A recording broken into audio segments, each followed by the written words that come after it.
എല്ലാവർക്കും നമസ്കാരം. നമുക്കിന്ന് ഡിസ്കസ് ചെയ്യാനുള്ളത് മൂന്നാമത്തെ ബ്ലോക്കിൽ 4ാമത്തെ യൂണിറ്റാണ്. യൂണിറ്റ് 4 ആണ്. Decline of surplus and decade of urban centres. അന്ന് നിലനിന്നിരുന്ന സർപ്ലസ് പ്രൊഡക്ഷൻ, അമിത ഉൽപാദനം എങ്ങനെ ഇല്ലാതായി എന്നും അർബൻ സെൻറ്റേഴ്സൊക്കെ ഡെവലപ്പ് ചെയ്ത് വന്നത് എങ്ങനെയാണ് ഫ്യൂഡലിസത്തിൻ്റെ മൊത്തത്തിലുള്ള തകർച്ച എന്നാണ് നമുക്കിതിൽ ഡിസ്കസ് ചെയ്യാനുള്ളത്. ഇനി അതിൽ first decline of surplus of feudalism. ഈ ഫ്യൂഡൽ വ്യവസ്ഥിതി നിലനിന്നത് തന്നെ എങ്ങനെയായിരുന്നു? അവിടുത്തെ അന്നത്തെ ഒരു സാമ്പത്തിക വ്യവസ്ഥിതി കൊണ്ടായിരുന്നു, അമിതോൽപാദനം കൊണ്ടായിരുന്നു. കാർഷിക വ്യവസ്ഥിതിനെ വളരെ ആശ്രയിച്ചിരുന്ന ഒരു സമൂഹമാണ് ഫ്യൂഡലിസത്തിൽ ഉണ്ടായിരുന്നെന്ന് പറയാം അല്ലെ. ഭൂമിയായിരുന്നു അവരുടെയൊക്കെ പ്രധാനം. ഭൂമിയാണ് പ്രധാനമായിട്ട് അവരെ ആശ്രയിച്ചിട്ടുണ്ടായിരുന്നത്. അപ്പോൾ യൂറോപ്പിൽ പല കാരണങ്ങൾ കൊണ്ട് ഈ സർപ്ലസ് അഗ്രികൾച്ചറൽ പ്രൊഡക്ഷന് വീഴ്ചകൾ സംഭവിക്കുകയുണ്ടായി. എന്തൊക്കെയായിരിക്കാം പല കാരണങ്ങൾ എന്ന് പറഞ്ഞാൽ എന്താ പറയുക, അവിടുത്തെ ജനസംഖ്യയിൽ വന്ന മാറ്റങ്ങൾ ഉണ്ടായിരുന്നു. വേറൊരു കാരണം എന്താ പറയുക, കോൺഫ്ലിക്റ്റുകൾ ഉണ്ടായിട്ടുണ്ടായിരുന്നു. ഒരു ബൂർഷ ഗ്രൂപ്പ് ഡെവലപ്പ് ചെയ്തിട്ടുണ്ട്. കാലാവസ്ഥാ വ്യതിയാനം വന്നിട്ടുണ്ടായിരുന്നു. അങ്ങനെ പല കാരണങ്ങൾ കൊണ്ട് ഈ കാർഷിക വ്യവസ്ഥിതിക്ക് തകർച്ച സംഭവിക്കുന്നു. ഈ കാർഷിക വ്യവസ്ഥ തകരാറിലായതോട് കൂടിയിട്ടാണ് സർപ്ലസ് എന്ന് പറയുന്ന ഒരു ആശയം തകരുകയും ഫ്യൂഡലിസം തകരുന്നൊരു സ്ഥിതി ഉണ്ടാവുന്നത്. അപ്പോൾ ഡിക്ലൈൻ ഓഫ് സർപ്ലസിലെ ഒന്നാമത്തെ കാരണം എന്ന് പറയുന്നത് ചേഞ്ചസ് ഇൻ എക്കണോമിക് സിസ്റ്റം, സാമ്പത്തിക രംഗത്തുണ്ടായിട്ടുള്ള മാറ്റങ്ങൾ. അതായത് പരമ്പരാഗത ഫ്യൂഡൽ രീതിയിൽ ഒരു ഫ്യൂഡൽ ഭൂമി ഉണ്ടായിരുന്നു, ലാൻഡ് ലോഡ്സിന്റെ കീഴിൽ ഒരു ഭൂമി ഉണ്ടായിരുന്നു. ആ ഭൂമിയിൽ സാമന്തന്മാരും ഉപസാമന്തന്മാരൊക്കെ ജോലി ചെയ്യുന്ന ഒരു ഹൈറാർക്കിയൽ രീതി ഉണ്ടായിരുന്നല്ലേ. ഇതിനെ തകിടം മറിച്ചുകൊണ്ട് ഒരു വ്യാപാര ശൃംഖല അവിടെ രൂപപ്പെട്ടു. ഒരു മെർച്ചന്റ് ഗ്രൂപ്പ്സ് ഉണ്ടായല്ലേ. ഗിൽഡ് സിസ്റ്റത്തെ കുറിച്ച് നമ്മൾ പറഞ്ഞു. ഈ ഗിൽഡ് സിസ്റ്റം വളരെ ശക്തി ആർജിക്കുകയും ഈ ഗിൽഡ് സിസ്റ്റത്തിന്റെ കീഴിൽ ട്രേഡേഴ്സ്, മെർച്ചൻസ്, കൈത്തറി തൊഴിലാളികളൊക്കെ കൂടുതൽ ശക്തരാവുകയും അവരുടേതായിട്ടുള്ള ഒരു സമ്പന്ന വിഭാഗം രൂപപ്പെടുകയും ചെയ്തു. ജോലിക്കായിട്ട് ആളുകൾ പുറത്തു പോകാൻ തുടങ്ങി, മറ്റാളുകളുമായിട്ട് മിങ്കിൾ ചെയ്യാൻ തുടങ്ങി. അങ്ങനെ സമ്പന്നരുടെ ഒരു ഗ്രൂപ്പ് ഈ ഫ്യൂഡൽ ലോഡ്സിനെ മറികടന്നുകൊണ്ട് വേറൊരു സമ്പന്ന വിഭാഗം അവിടെ ഡെവലപ്പ് ചെയ്തു വന്നു. ഈ സമ്പന്ന വിഭാഗം കാലക്രമേണ രാഷ്ട്രീയ അധികാരത്തിലേക്കും കയ്യേറുന്നൊരു സ്ഥിതി ഉണ്ടായി. ഇത്തരത്തിൽ അന്ന് യൂറോപ്പിൽ ഉണ്ടായിട്ടുള്ള സാമ്പത്തിക മാറ്റത്തിനെ എന്താ പറയുക, കൊമേഴ്ഷ്യൽ റെവല്യൂഷൻ എന്നാണ് വിളിച്ചത്. Commercial revolution. എന്താണ് ഈ കൊമേഴ്ഷ്യൽ റെവല്യൂഷൻ? യൂറോപ്പിൽ നഗരങ്ങളുടെ വളർച്ച ഉണ്ടായതും അതുമായി ബന്ധപ്പെട്ട് ഗിൽഡുകൾ ശക്തി ആർജിച്ച് ഒരു പുതിയ യുഗത്തിന്, ഒരു പുതിയ യുഗത്തിന് തുടക്കം കുറിച്ചതിനെയാണ് കൊമേഴ്ഷ്യൽ റെവല്യൂഷൻ എന്ന് പറയുന്നത്. അപ്പോൾ there was changes in economic system, അതായിരുന്നു ഒരു കാരണമെന്ന് പറയുന്നത്. നെക്സ്റ്റ് സോഷ്യൽ ചേഞ്ചസ് എങ്ങനെയാണ്? ഈ അമിതോൽപാദനം എന്ന് പറയുന്ന രീതി അല്ലെങ്കിൽ സർപ്ലസ് എന്ന് പറയുന്ന രീതി ഇല്ലാതായപ്പോൾ പ്രഭുക്കന്മാർക്ക് സാമന്തന്മാരേനെയും ഉപസാമന്തന്മാരേനെയും കൊണ്ടു നടക്കാൻ പറ്റാതെയായി തുടങ്ങി.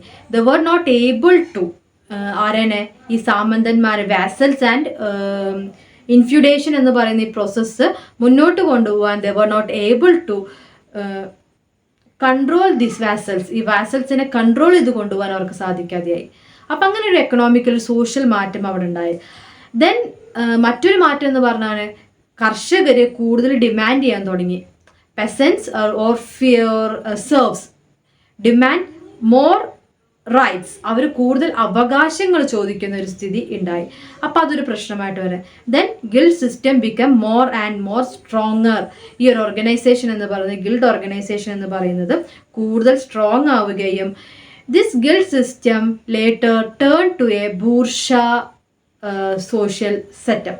ഒരു ബൂർഷ സോഷ്യൽ ഓർഡറിലേക്ക് ഇവർ പിന്നീട് മാറുന്ന ഒരു ഇതാണ് ബൂർഷ സോഷ്യൽ ഓർഡർ തുടങ്ങി. അപ്പം ഫ്യൂഡലിസം ടേൺസ് ടു ബൂർഷാസീസ്. ഒരു ഫ്യൂഡലിസം മാറിക്കൊണ്ട് ഒരു മെർച്ചന്റ് ക്ലാസിന്റെ, വെൽത്തിയസ്റ്റ് മെർച്ചന്റ് ക്ലാസിന്റെ ബൂർഷാ ഗ്രൂപ്പുകൾ വരാൻ തുടങ്ങി. അതാണ് സാമൂഹിക മാറ്റം എന്ന് പറയുന്നത്. Feudalism to capitalism or feudalism to bourgeoisies. മറ്റൊന്നാണ് പൊളിറ്റിക്കൽ ചേഞ്ചസ്. ഈ സർപ്ലസിന്റെ ഡിക്ലൈൻ കാരണം ഉണ്ടായിട്ടുള്ള മറ്റൊന്നാണ് പൊളിറ്റിക്കൽ ചേഞ്ചസ്. പൊളിറ്റിക്കൽ ചേഞ്ചസ് നമ്മൾ നേരത്തെ പറഞ്ഞു, ഈ ഇവർ തകർന്നപ്പോൾ, ഈ കർഷകരുടെ ഇതെല്ലാം തകർന്നു, ഗിൽഡ് സിസ്റ്റം മോർ സ്ട്രോങ്ങർ ആയപ്പോഴൊക്കെ ആര് വരുന്നതാണ്, അവിടെ ഒരു രാഷ്ട്രീയ അധികാരം നേടിയെടുക്കാൻ തുടങ്ങിയെന്ന് പറഞ്ഞു അല്ലേ. അപ്പോൾ ഫ്യൂഡൽ പ്രഭുക്കന്മാരുടെ അധികാരമെല്ലാം നഷ്ടപ്പെട്ടു, സാമന്തന്മാരുടെ അധികാരമെല്ലാം നഷ്ടപ്പെട്ടപ്പോൾ അവർക്കൊരു സ്റ്റാൻഡിങ് ആർമീനെ നിലനിർത്താനൊന്നും they were not able to maintain standing ആർമീനെ മെയിൻറ്റെയിൻ ചെയ്യാൻ സാധിക്കാതെ. അപ്പോൾ ഇതുകൊണ്ട് എന്തുണ്ടായി, മാറ്റങ്ങളുണ്ടായി. ഇതുകൊണ്ട് ഫ്യൂഡലിസം എന്ന് പറഞ്ഞാൽ ഫ്യൂഡൽ ലോഡ്സിന്റെ അധികാരമാണ് നഷ്ടപ്പെടുന്നത്. The power of feudal lords were lost, but the king became more stronger. King രാജഭരണമല്ല അവസാനിക്കുന്നത് ഇവിടെ.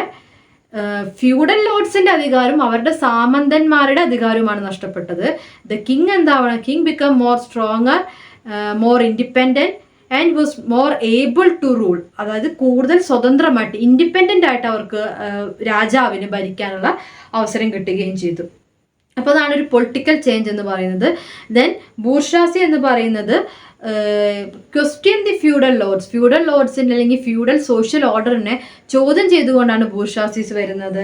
അതിനോടൊപ്പം തന്നെ പുതിയ ആശയങ്ങൾ, ജനാധിപത്യം, സ്വാതന്ത്ര്യം, അതായത് ഡെമോക്രസി, ലിബേർട്ടി തുടങ്ങിയ പുതിയ ആശയങ്ങൾ മുന്നോട്ട് വരികയും ചെയ്തു ഈ കാലം. അതാണ് പൊളിറ്റിക്കൽ ചേഞ്ചസ് എന്ന് പറയുന്നത്. അപ്പം സാമ്പത്തിക വ്യവസ്ഥിതിയിൽ, സോഷ്യൽ രീതിയിൽ, പൊളിറ്റിക്കൽ സിസ്റ്റത്തിലൊക്കെ മാറ്റങ്ങൾ ഈ ഒരു കാലഘട്ടത്തിൽ ഉണ്ടായി. അതാണ് decline of surplus of production കൊണ്ടുണ്ടായിട്ടുള്ള മാറ്റം എന്ന് പറയുന്നത്. ദെൻ നെക്സ്റ്റ് നമുക്ക് ഡിസ്കസ് ചെയ്യാണ് അർബൻ സെന്റേഴ്സിന്റെ ഗ്രോത്ത് എന്ത് മാറ്റമുണ്ടാക്കി. Growth of urban centres in feudalism. ഈ പ്രഭുത്വ വാഴ്ചയിൽ അർബൻ സെന്റേഴ്സ് വളർന്നപ്പോൾ ആദ്യമായിട്ട് എമർജൻസ് ഓഫ് മെർച്ചന്റ് ഗിൽഡ്സ്, വാണിജ്യ ഗിൽഡുകളുടെ വരവായിരുന്നു ഈ ഒരു അർബൻ സെന്റേഴ്സിന്റെ വളർച്ചയ്ക്ക് പ്രധാനമായിട്ടും കാരണമായിരുന്നു. ഗിൽഡുകൾ എന്താ ചെയ്യുന്നത് വെച്ചിട്ടുണ്ടെങ്കിൽ, ഇപ്പോൾ trade ഗിൽഡ്സുകൾ, craft guild, artisan guilds, ഇവരൊക്കെ അവരുടെ കീഴിൽ വരുന്ന മെമ്പർമാർക്ക് കൃത്യമായിട്ട് വേണ്ടുന്ന സേവനങ്ങൾ ചെയ്യാൻ തുടങ്ങിയിട്ടുണ്ടായിരുന്നു.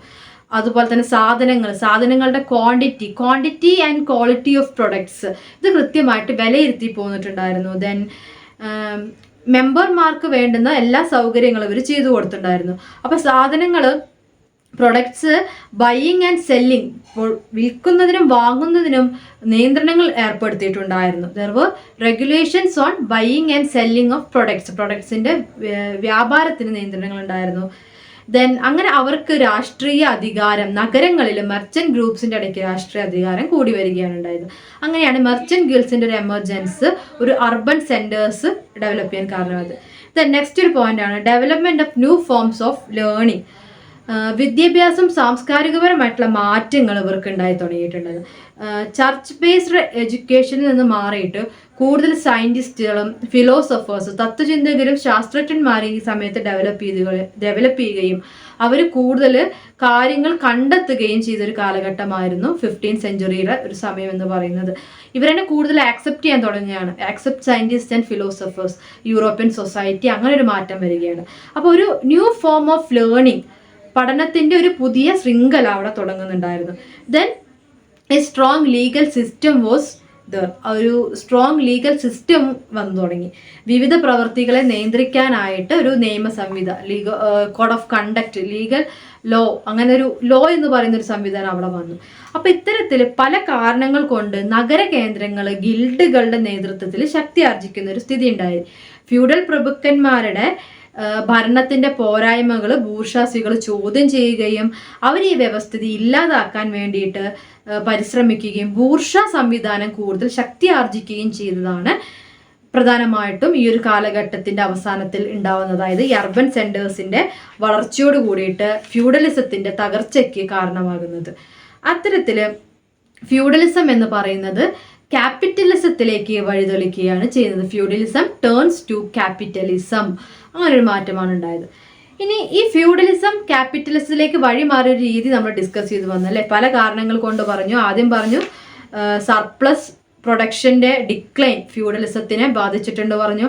അത് രാഷ്ട്രീയപരമായിട്ടും സാമൂഹ്യപരമായിട്ടും സാമ്പത്തികപരമായിട്ട് ബാധിച്ചിട്ടുണ്ടെന്ന് പറഞ്ഞു. ദെൻ അർബൻ സെൻറ്റേഴ്സിൻ്റെ വളർച്ച, മെർച്ചൻ്റ് ഗിൽഡുകളുടെ വളർച്ച, ലേണിംഗ് സിസ്റ്റത്തിൻ്റെ വളർച്ച, ഇതൊക്കെയും ഫ്യൂഡലിസത്തിൻ്റെ തകർച്ചയ്ക്ക് കാരണമാകുകയും ഒരു വെൽത്തി ക്ലാസ് ആയിട്ടുള്ള ബൂർഷ വിഭാഗം വരികയും ദെൻ ക്യാപിറ്റലിസത്തിലേക്ക് അത് വഴിതെളിയിക്കുകയും ചെയ്തു എന്ന് നമ്മൾ പറഞ്ഞിട്ടുണ്ടായിരുന്നു.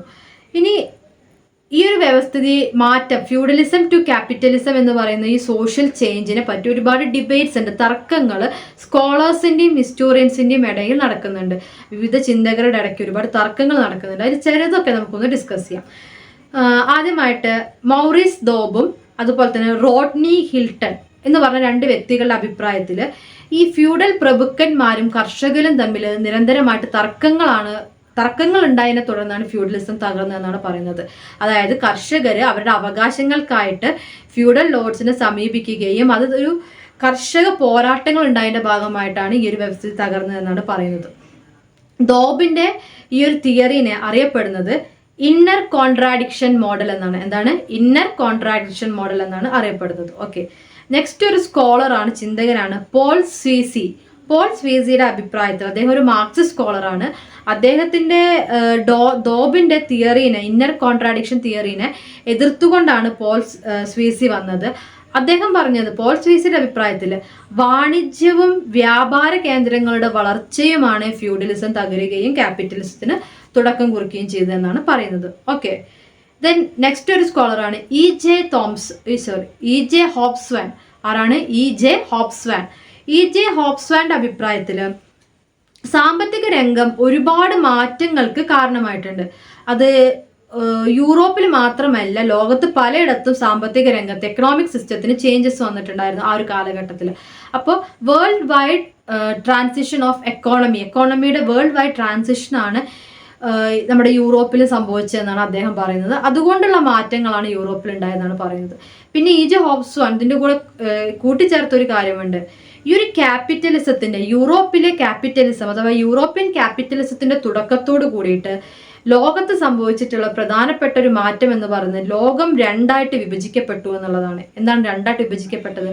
ഡെവലപ്ഡ് നേഷൻസ് എന്നും അണ്ടർ ഡെവലപ്ഡ് നേഷൻസ് എന്നും ലോകത്തിനെ 2ആയിട്ട് വിഭജിക്കുകയാണ് ചെയ്തതെന്ന് ഇ ജെ ഹോബ്സ്വാൻ അഭിപ്രായപ്പെട്ടു.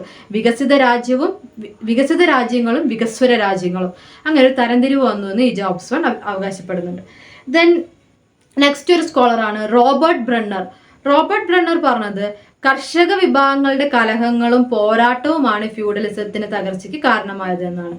നെക്സ്റ്റ് 2 സ്കോളേഴ്സാണ് മിഷേൽ പോസ്റ്റനും ഇമാനുവൽ ലീ റോയ് ലോഡ്യൂറും. ആരാണ്? മിഷേൽ പോസ്റ്റൻ ഒരാള്, അടുത്തൊരാളാണ് ഇമാനുവൽ ലേ റോയ് ലാഡ്യൂർ. ഇവർ 2 പേരുടെ അഭിപ്രായത്തിൽ ജനസംഖ്യയിൽ ഉണ്ടായിട്ടുള്ള കുറവ് കാരണമാണ് ഫ്യൂഡലിസം തകർന്നതെന്ന്. അപ്പോൾ ഡെമോഗ്രഫിക് ചേഞ്ചസ്, പല കാരണങ്ങൾ കൊണ്ട് ഡെമോഗ്രഫിയിൽ ഒരുപാട് മാറ്റങ്ങൾ വന്നിട്ടുണ്ട്. ആ ഒരു ചേഞ്ചസ്, ജനസംഖ്യയിലെ കാരണങ്ങളാണ് ഈ ഒരു തകർച്ചയ്ക്ക്, ഫ്യൂഡലിസത്തിൻ്റെ തകർച്ചയ്ക്ക് കാരണമായത് എന്നാണ് ഈ മിഷേൽ പോസ്റ്റനും ഇമാനുവൽ ലെറോയും പറഞ്ഞിട്ടുള്ളത്. അപ്പോൾ ഇതാണ് ഫ്യൂഡലിസം ടു ക്യാപിറ്റലിസം ഡിബേറ്റിലെ പ്രധാനപ്പെട്ട കുറച്ച് അവകാശങ്ങളും തർക്കങ്ങളും എന്ന് പറയുന്നത്. ഇത്രയാണ് നമുക്ക് ഈ യൂണിറ്റിൽ ഡിസ്കസ് ചെയ്യാൻ. ഇതോടുകൂടി 3ാമത്തെ ബ്ലോക്ക് നമ്മൾ കംപ്ലീറ്റ് ചെയ്യുകയാണ്. താങ്ക്